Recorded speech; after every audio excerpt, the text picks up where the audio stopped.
Hello everyone welcome back to my channel.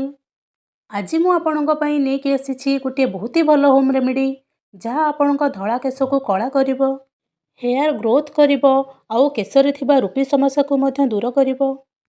चलंतु आमे वीडियोटी को start करिबा आउ रेमेडीटी को प्रस्तुत करिबा।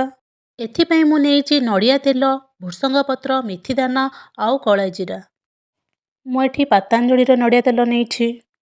आपण आउ कोनोसी ब्रांडर नडिया तेल भी व्यवहार करिपरिबे। नडिया तेल केश को मूलरू मजबूत करिथाए, मॉइस्चराइज और शाइनिंग मध्य करिथाए।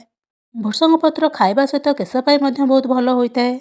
एहार रेगुलर व्यवहार केश को लंबा, गहलिया आउ कला मध्य करिथाए। रे प्रोटीन, विटामिन बी केश को मजबूत करिथाए आउ पतला केश को गहल करिथाए। मेथी रे प्रोटीन, आयरन, नाइकोटिनिक एसिड, लेसिथिन आउ बहुत सारा फाइबर थाए। मेथी दाना केश को नुआ लुक दे थाए, केश बिल्कुल भी झड़ी न थाए। थिबा डैंड्रफ समस्या को मध्य दूर करिथाए। कला जीरा केशरे थिबा पिगमेंट सेल को कम करिथाए। समय पूर्वरु केश को धड़ा हेबाकू देई न थाए। देखंतु गैस उपरे मु गोटे बाउल रखिली।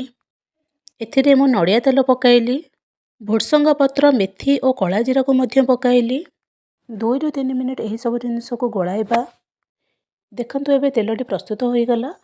तेल ठंडा होला परे ताको एक कंटेनर रे स्टोर करी नबा।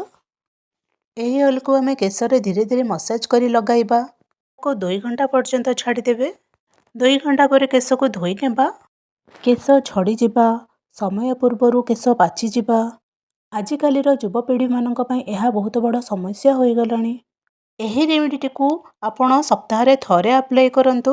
एहार रेगुलर व्यवहार द्वारा रिजल्ट निहाती पाइबे। Thank you.